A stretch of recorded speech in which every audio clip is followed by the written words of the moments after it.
Assalamualaikum warahmatullahi wabarakatuh. Perkenalkan, nama saya Robiatul Isnaini dengan NIM 182221006. Nah, dalam video ini saya akan menjawab tiga soal UTS. Nah, soal yang pertama yaitu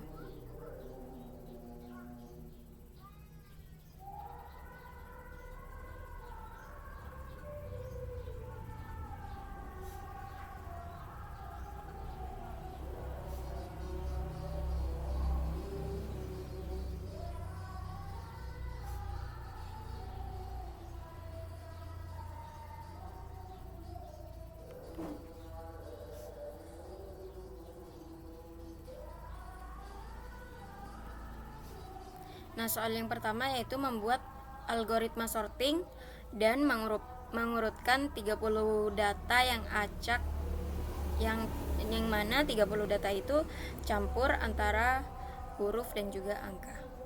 Untuk menjawab yang nomor 1, sebelumnya saya akan mendefinisikan apa sih itu algoritma sorting. Jadi, algoritma pengurutan atau sorting algorithm adalah algoritma yang mengatur urutan elemen-elemen dalam sebuah kumpulan data tertentu, atau mengurutkan data-data yang acak gitu. Nah, di sorting algorithm itu ada banyak macam. Nah, di sini saya akan menjelaskan yang pertama yaitu bubble sort. Nah, algoritma ini membandingkan setiap pasangan elemen bersebelahan dan menukar mereka jika mereka berada di urutan yang salah. Ini diulangi melalui daftar hingga tidak ada lagi pertukaran yang diperlukan. Yang kedua ada selection sort. Nah, algoritma ini memilih elemen minimum dari daftar dan menukar dengan elemen pertama. Kemudian, algoritma ini memilih elemen minimum dari sisa daftar dan menukar dengan elemen kedua, dan seterusnya. Yang ketiga ada insertion sort. Nah, algoritma ini memisahkan daftar menjadi dua bagian yang sudah diurutkan dan bagian yang belum diurutkan. Nah, pada setiap langkah, algoritma mengambil satu elemen dari bagian yang belum diurutkan dan memasukkannya ke dalam tempat yang tepat di dalam bagian yang sudah diurutkan. Lalu ada merge sort. Nah, algoritma ini menggunakan paradigma divide and conquer untuk mengurutkan daftar. Nah, pertama daftar dibagi menjadi dua bagian sekitar tengahnya. Kemudian, setiap bagian diurutkan secara rekursif dan akhirnya dua bagian yang diurutkan digabungkan kembali menjadi satu. Lalu ada quicksort. Nah, algoritma ini juga menggunakan paradigma divide and conquer. Nah, pertama, algoritma memilih elemen pivot dari daftar. Nah, ada data. Nah, memilih pivot itu. Pivotnya misal dipilih di bagian paling kiri.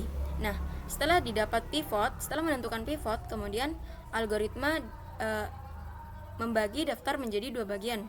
Jadi ada yang di kiri dan juga ada yang di kanan. Nah, satu bagian dengan elemen yang lebih kecil dari pivot dan satu bagian dengan elemen yang lebih besar dari pivot. Nah, yang di sebelah kiri itu merupakan data yang kurang dari pivot, dan yang sebelah kanan itu merupakan lebih dari pivot, lebih besar daripada pivot.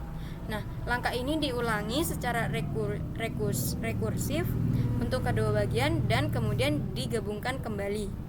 Jadi ditentukan satu-satu. Lalu ada heap sort. Nah, algoritma ini menggunakan struktur data heap untuk mengurutkan elemen-elemen. Nah, pertama, daftar diubah menjadi heap, kemudian elemen-elemen dihapus secara berurutan dari heap dan dimasukkan ke daftar hasil. Lalu ada radix sort. Nah, algoritma ini mengurutkan elemen-elemen berdasarkan digit mereka, mulai dari digit paling rendah hingga digit paling tinggi. Ini dapat dilakukan dengan menggunakan algoritma pengurutan seperti counting sort pada setiap digit. Nah, dalam soal ini saya menggunakan quicksort algoritma. Nah, seperti yang saya jelaskan tadi, pertama yaitu menentukan ini datanya, ini banyak datanya, dan di sini saya menentukan pivotnya. Saya menentukan pivot di bagian sebelah kiri. Lalu terbagi menjadi dua. Nah, untuk yang sebelah kiri ini nilainya kurang dari pivot, dan untuk sebelah kanan lebih besar daripada pivot. Nah, ini untuk kodenya seperti ini. Pivot sama dengan data while I kurang dari C, while data I kurang dari sama dengan pivot, while tukar, lalu return. Dan di sini saya sudah membuat kode Pythonnya.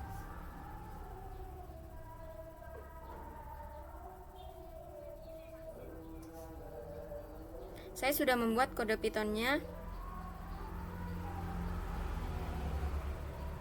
Kode Python dari jawaban nomor 1 seperti ini.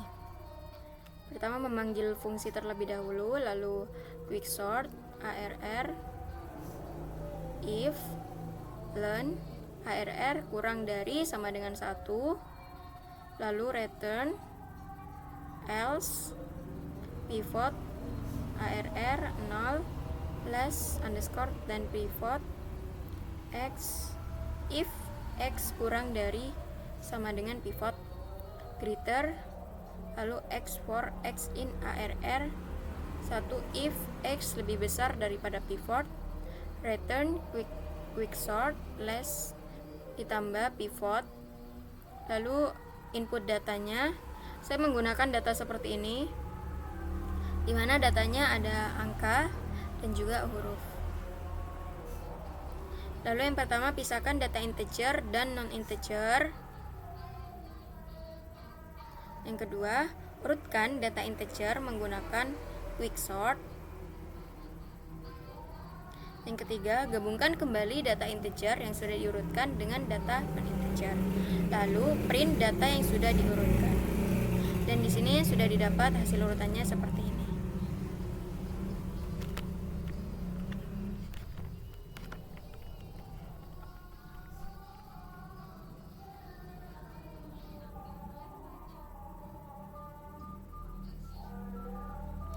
Selanjutnya saya akan menjawab pertanyaan nomor 2.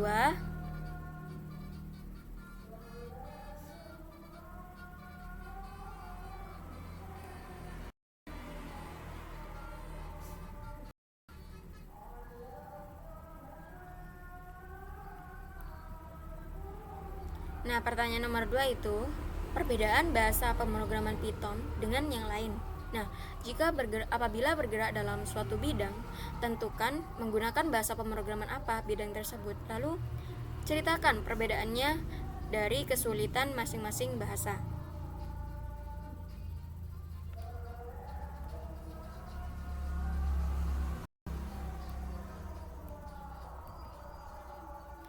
Nah, sebelumnya saya ingin mendefinisikan apa sih Python itu.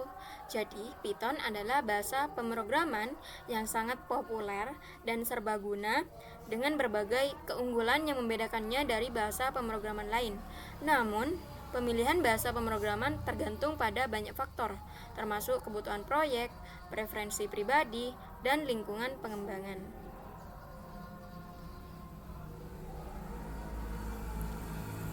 Lalu untuk perbedaan antara Python dengan bahasa pemrograman lain, nah di sini saya membedakannya menjadi 5. Yang pertama dari sintaks dan kesederhanaan.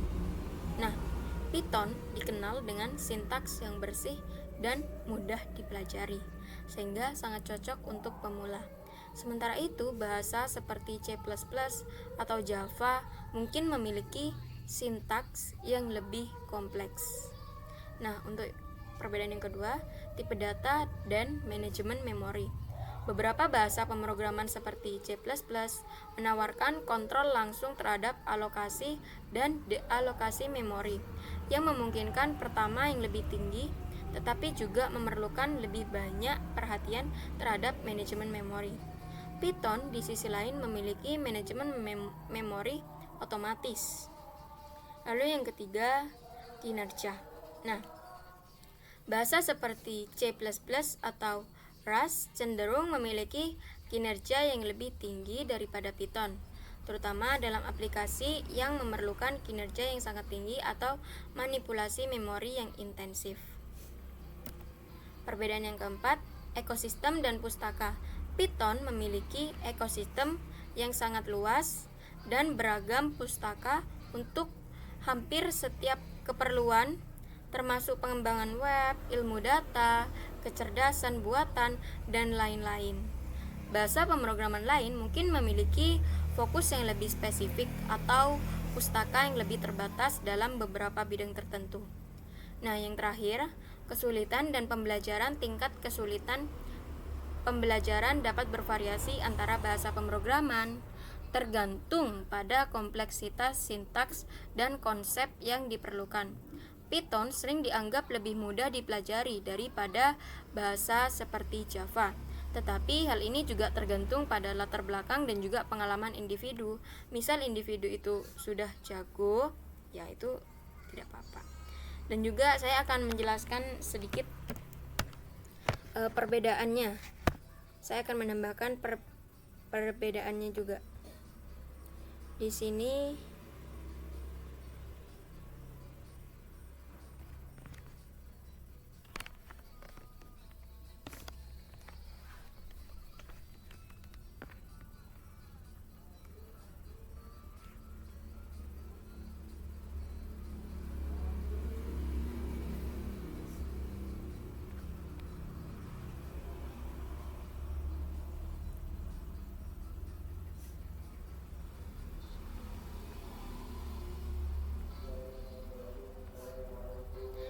saya akan menambahkan perbedaannya juga.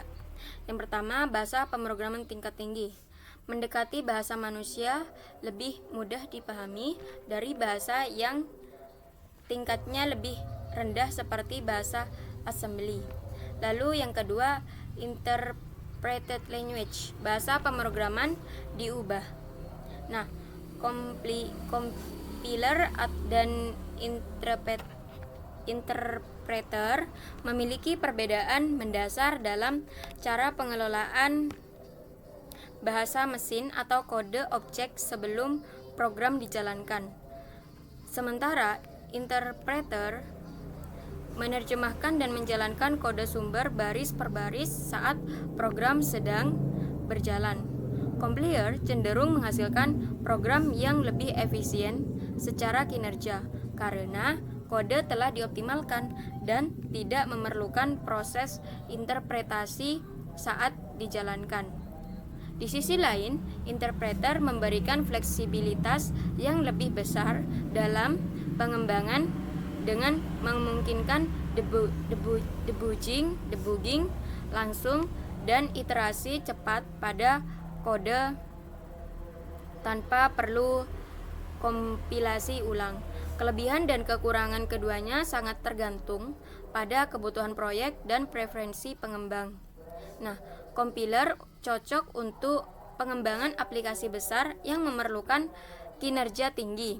Sedangkan interpreter sering digunakan untuk pengembangan prototype, scripting, atau aplikasi yang membutuhkan fleksibilitas dan iterasi cepat.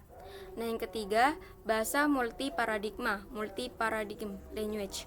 Python adalah bahasa pemrograman multiparadigma yang mendukung beberapa paradigma pemrograman, termasuk pemrograman terorientasi objek, fungsional, dan prosedur. Bisa OP, prosedural, dan lain-lain. Lalu tipe data pada variabel bersifat dinamis. Tipe data bersifat dinamis berarti Python dapat langsung harus mendefinisikan tipe data seperti di C. Hal ini memiliki kelebihan kekurangan diantaranya contoh pendefinisian tipe data statis. Integer A sama dengan 2, kelebihannya 1. Kode lebih mudah untuk ditulis. Kedua, kode lebih mudah untuk dibaca. Yang ketiga, dapat menulis kode dengan lebih mudah untuk kode-kode kecil. Pengetikan tipe data pada variabel bersifat dinamis ada kekurangannya juga. Lebih sulit melakukan debugging. Yang kedua, kinerja menjadi lebih lamban. Yang ketiga, memungkinkan adanya error karena melakukan operasi antara beda variabel, semisal A sama dengan string 1 plus B sama dengan 2. Nah, yang kelima, memiliki pustaka standar yang luas. Yang keenam, dukungan komunitas yang luas, banyak pengembang. Yang ketujuh, lintas platform. Dan yang ke-8, open source. Lalu, jika bergerak pada bidang tertentu, misalnya pada bidang data matematika, saya memberikan contoh ilmu data dan analisis data. Nah, yang kelebihannya yaitu kaya akan pustaka. Python memiliki pustaka-pustaka seperti NumPy, Pandas, dan Matplotlib yang kuat untuk analisis data, visualisasi, dan pemodelan. Yang kedua, komunitas yang aktif. Komunitas Python yang besar dan aktif berarti banyak dukungan, tutorial, dan sumber daya yang bersedia untuk ilmu data. Yang ketiga, fleksibilitas dalam penggunaan. Python dapat digunakan untuk berbagai tugas dalam ilmu data, mulai dari pemrosesan data hingga pembuatan model dan produksi. Nah, untuk kekurangannya sendiri, dari segi kinerja, dalam beberapa kasus Python mungkin tidak secepat bahasa pemrograman lain seperti C++ atau Java, terutama untuk pemrosesan data besar atau perhitungan yang intensif secara komputasi. Nah, yang kedua ada pengembangan web. Nah, untuk kelebihannya yaitu framework populer. Ada banyak framework populer seperti Django dan Flash yang memungkinkan pengembangan web dengan Python. Yang kedua, mudah dipelajari. Python memiliki sintaks yang mudah dipahami, membuatnya cocok untuk pengembangan web bagi pemula. Nah, yang ketiga, pustaka yang dapat diperluas. Python memiliki pustaka-pustaka yang Beautiful Soup dan Resources yang memudahkan dalam scraping web dan berinteraksi dengan API. Nah, kekurangannya sendiri dari segi kinerja, untuk aplikasi web sangat skala besar atau yang memerlukan kinerja tinggi, Python mungkin tidak secepat bahasa pemrograman lain seperti Go atau Node.js. Yang kedua ada skalabilitas vertikal. Skalabilitas Python lebih baik di level vertikal, menambahkan sumber daya ke satu mesin, tetapi mungkin kurang optimal di level horizontal atau menambahkan lebih banyak mesin.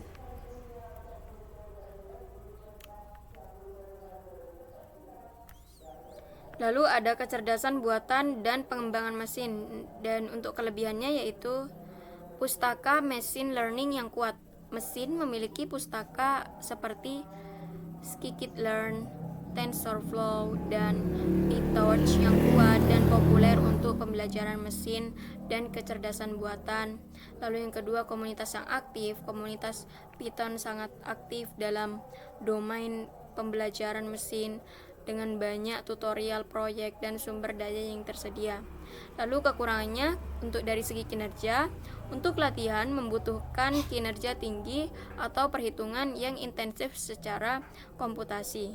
Python mungkin tidak selalu menjadi pilihan terbaik. Dan kesulitan dalam skalabilitas, Python mungkin memiliki bahasa dalam hal skalabilitas untuk model yang sangat besar atau ketika memproses data dalam skala besar. Penting untuk diingat bahwa kelebihan dan kekurangan Python dapat bervariasi, tergantung pada konteks penggunaannya. Python seringkali merupakan pilihan yang solid dan serbaguna untuk berbagai jenis proyek, tetapi pemilihan bahasa pemrograman juga harus dipertimbangkan berdasarkan kebutuhan dan tujuan spesifik proyek. Lalu ada IoT. Nah, untuk kelebihannya yaitu kemudahan penggunaan. Python dikenal dengan sintaks yang mudah dipahami dan juga dipelajari, membuatnya cocok untuk pengembangan IoT, terutama bagi pemula atau mereka yang tidak memiliki latar belakang pemrograman yang kuat. Yang kedua, banyaknya pustaka. Python memiliki banyak pustaka yang dioptimalkan untuk pengembangan IoT, seperti MicroPython dan Circuit Python yang menyediakan abstraksi tingkat tinggi dan memudahkan interaksi dengan perangkat keras. Lalu yang ketiga, komunitas yang aktif. Python memiliki komunitas yang besar dan aktif, dengan banyak tutorial, dokumentasi, dan dukungan yang tersedia secara online. Hal ini memudahkan pengembang untuk memecahkan masalah dan mempercepat pengembangan proyek. Yang keempat, ada integrasi perangkat keras. Python dapat diintegrasikan dengan berbagai perangkat keras yang umum digunakan dalam proyek IoT seperti Raspberry Pi, Arduino, dan ESP8266, memperluas fleksibilitas dan kemungkinan aplikasi. Yang kelima, prototyping cepat. Python memungkinkan penggunaan prototype IoT yang cepat dan efisien dengan menggunakan pustaka-pustaka siap pakai dan dukungan untuk pemrograman berorientasi objek yang mempercepat pengembangan. Lalu untuk kekurangan Python dalam IoT, untuk kinerja, Python mungkin tidak selalu optimal dalam hal kinerja, terutama untuk aplikasi IoT yang membutuhkan waktu respons yang cepat atau perhitungan yang intensif secara komputasi. Yang kedua, konsumsi memori dan juga daya. Interpreter Python dan pustaka-pustaka yang besar dapat menyebabkan konsumsi memori dan daya yang lebih tinggi.